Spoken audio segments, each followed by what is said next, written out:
Bon, je t'explique, j'ai un jeu de cartes. Toutes les cartes sont différentes. Les cartes, là, regarde, si tu trouves un truc bizarre, prends-les directement. C'est bon?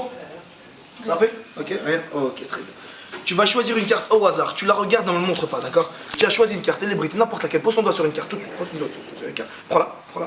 Je vais te laisser un marqueur, d'accord? Je vais te laisser un marqueur juste là. Tiens, prends ton stylo directement. Fais-moi une petite signature. Fais-moi une petite signature sur la carte, sur la face, d'accord? Sur le côté blanc. Tu fais une belle signature, je regarde même pas, ok? C'est bon? Je ne connais pas ta carte, on est d'accord, ok? Oui, c'est bon. Replace-la où tu veux, tu me dis stop. Stop. Replace-la ici. Je te la montre une dernière fois, d'accord? Ta carte perdue dans le jeu. C'est bon? Maintenant que ta carte est perdue dans le jeu, moi je vais trouver ta carte de façon très magique, ok? Tu te rappelles de ta carte? Oui. Ta carte c'est une carte rouge, je suis pas sûr. Je crois que c'est une carte rouge. Tu sais ce que je vais faire? Regarde, je vais prendre le téléphone juste là, ok? Je vais laisser le jeu de cartes ici et je vais allumer le téléphone, ok? Pour faire apparaître ta carte, il suffit que je claque des doigts. Il y a une carte qui apparaît dans le téléphone, c'est un 2 de cœur. C'est ta carte déjà ou pas? Oui. Ok, mais là, il faut l'ouvrir pour vérifier qu'elle est bien signée. Bien sûr. Donc, tu sais ce qu'on va faire? On va essayer de la balader comme ça. On va essayer de la balader. 1, 2, 3, regarde. Fou. Et là, elle sort de l'écran. Tu peux prendre la carte. Tu peux l'ouvrir. C'est bien ta carte? Oui. Merci, merci, merci, merci. Bravo. Allez, bonne journée, ciao, ciao. Bravo, bravo.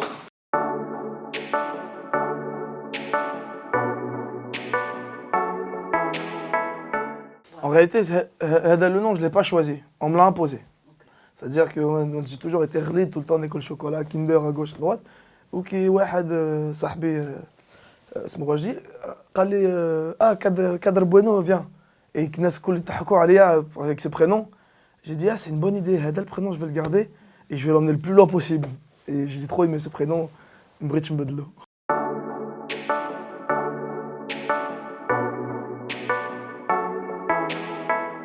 En vrai, j'ai beaucoup réfléchi avant de le raconter parce que c'est quelque chose de dur pour moi, c'est très personnel.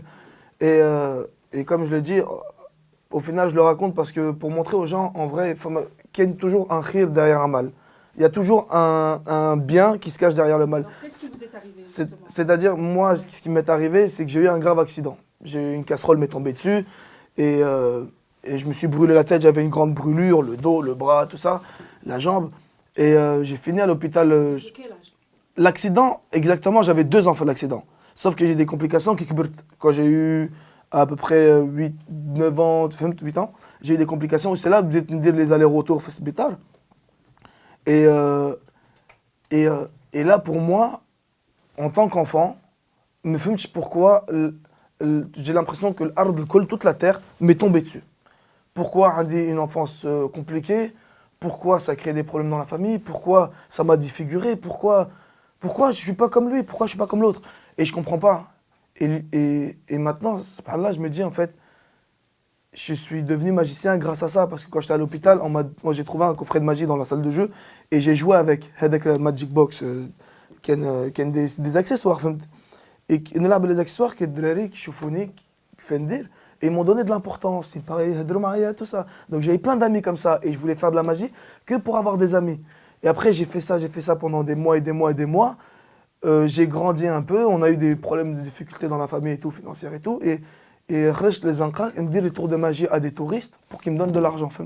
Qu'ils me donnent un chapeau par terre, في باريس, et qu'ils me disent les tours de magie. نهار كل كي دوما نكمل ليكول ديريكت نطلع باريس نحط الشابو وندير لي تور دو ماجي والناس يديروا لي بياس وهذاك البياس كنروح بهم للدار وكيتغداو كيعاونوا العائله. حاسس سبحان الله درت هذاك بوندون دي زاني في الزنقه وكي دي ديريكتور دو كاستينغ دي بروبريتير تاع ريستورون كيشوفوني في الزنقه كيقولوا لي فيان تخدم عندي فيان خدم عندي كم سا بشويه بشويه درت ان سيرك.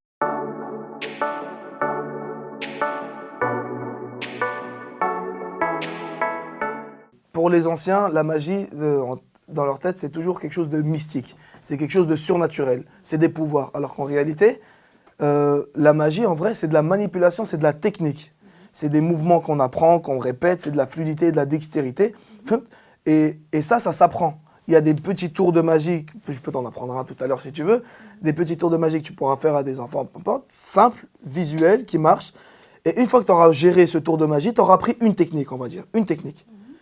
Maintenant, il y a un autre tour de magie qui existe, mais pour ce tour, il faut utiliser 2 techniques. Celle que tu connais et une nouvelle. Donc chaque fois, tu vas prendre des nouvelles techniques de manipulation jusqu'à que c'est comme du piano. Tu apprends des notes, tu apprends une note, tu apprends à gérer une note, et après tu vas commencer à jouer plein de notes.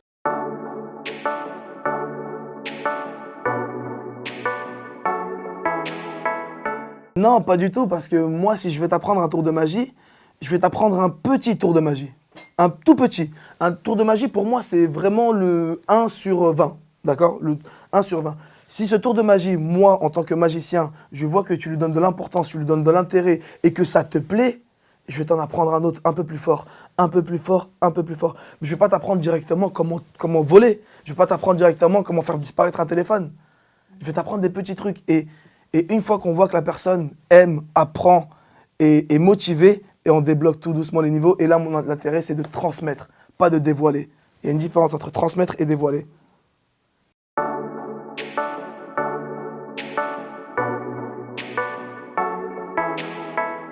La magie, c'est toujours apparition, disparition, transformation, lévitation et mentalisme. D'accord? C'est-à-dire deviner, tout ça. Et on ne peut pas créer d'autres sens que cela. Parce qu'on est limité, on est des êtres humains, on a le toucher, le nez, l'odorat. On ne peut pas développer d'autres sens. Ok? Mais sauf que maintenant, la création, elle se situe où? C'est quand tu crées un tour de magie qui est en lien avec ta personnalité, ton histoire, ton originalité. Je te donne un exemple. Moi, quand je suis sur scène et que je joue un spectacle, mon but, c'est pas juste de faire un tour de magie pour montrer, regardez comment je suis fort. C'est pas le but. J'aimerais raconter une histoire. Par exemple, quand je raconte l'histoire de l'hôpital, j'aimerais dégager l'émotion, dégager la sensation que j'avais sur le moment. Quand j'étais à l'hôpital, ma seule envie, c'était de disparaître pour de vrai. Trop de souffrance, c'était trop dur. Donc mon but était de disparaître. Donc quand je vais raconter ça sur scène, je vais mettre un décor d'hôpital, un lit d'hôpital, et je vais disparaître sur un lit d'hôpital et réapparaître au fond de la salle. Donc c'est toute l'histoire, l'univers. Encore une fois, comme je le dis, c'est à qui tu fais le tour, à quel moment, pourquoi. Et là, tu rajoutes ta disparition. Parce que la disparition, elle existe toujours, tout le monde peut la faire. Mais cette histoire-là, l'endroit, personne n'a été. Combien de temps personne n'a été, pourquoi personne n'a eu cette histoire. Donc quand tu rassembles ça, ça fait un nouveau tour.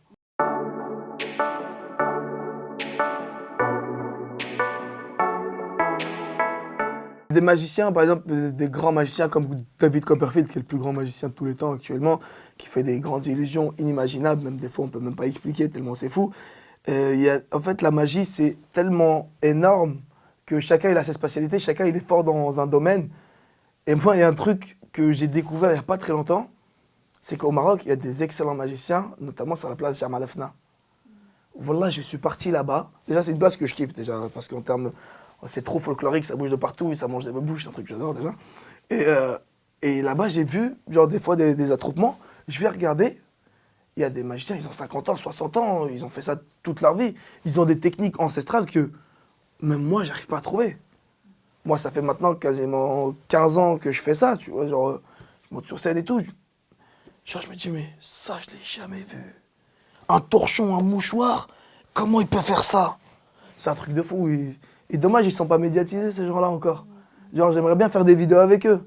Genre, me dire, montre-moi un truc devant ma caméra à moi. Que je montre aux gens qui connaissent ma magie, qui connaissent la magie d'Europe, qui connaissent la magie traditionnelle. Montre-nous ta magie à toi, de ton origine. Et c'est ouf.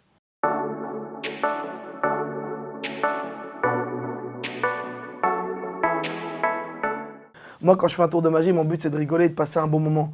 Je mets pas du noir sur les yeux, je mets pas une veste de costume comme ça, cachée. Donc je montre pas une image... Donc moi, ça se trouve, il se peut que je te fasse un tour de magie, je le rate. Et quand je vais le rater, on va rigoler, toi et moi.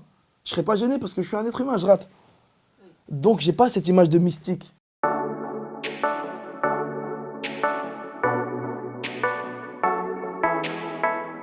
La magie, voilà, encore une fois, c'est un aspect pour moi qui est plus que artistique, un aspect psychologique, un aspect social. C'est-à-dire qu'avec un tour de magie, on peut faire rêver la personne en face de nous, donc on est ouvert à toute discussion. C'est-à-dire c'est la personne à côté de moi qui ne parle pas, qui fait la tête. Si je lui fais un tour de magie, la personne se détend directement. Elle souhaite connaître comment j'ai fait, elle souhaite connaître qui se cache derrière ce tour, et ça crée vraiment des connexions. Et c'est pour ça que moi, pour dire les ateliers de magie, pour les jeunes qui sont, on va dire, qui sont un peu bloqués, ou qui sont peut-être autistes, ou qui ont un petit problème psychologique, ça va leur permettre de leur donner confiance en soi. Juste, ça se trouve, ça va être une passion qui va durer 3 mois dans leur vie, mais dès que dans les 3 mois, ils vont apprendre des choses. Est-ce que c'est des projets que vous allez développer au Maroc? Oui, mais c'est le but, parce que pour moi, c'est logique de remercier toutes les personnes qui m'ont partagé en fait depuis maintenant 1 an. En vrai, il y a l'association Les Étoiles de Jamal Fna et ils nous ont ouvert leurs portes. Et donc moi, alors en réalité, je voulais faire des tours de magie devant des enfants. J'ai fait ça à la montagne et tout, c'est bien passé. Je me suis dit un petit groupe, que ce soit dans une assos, un orphelinat, peu importe. Donc là, c'était cette assos qui nous ont ouvert leurs portes. Ils ont répondu très rapidement. Ils étaient hyper intéressés, on va dire. Et quand je suis arrivé, ils m'ont accueilli. Franchement, même moi, j'étais hyper content. Et ils ont hyper bien réceptionné les tours de magie, les cadeaux, tout ça. Et j'ai passé un très bon moment avec eux. Donc je remercie toute l'organisation qui est autour, l'initiative de Maïd Ben, de toutes les personnes voilà, qui sont liées à ce projet. Et puis je reviendrai très bientôt à eux. Donc on fait un petit tour de magie. En réalité, on va essayer un petit truc. Petite idée. Regarde, ici j'ai un papier, ok? Sur ce papier, je vais demander d'écrire un numéro, un nombre entre 1 et 1 million, c'est toi qui décides. Là, je te laisse le stylo. Tu peux le marquer, je te laisse le marquer. Écris ce que tu veux. D'accord?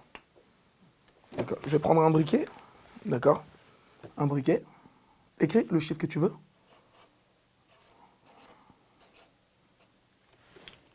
3000.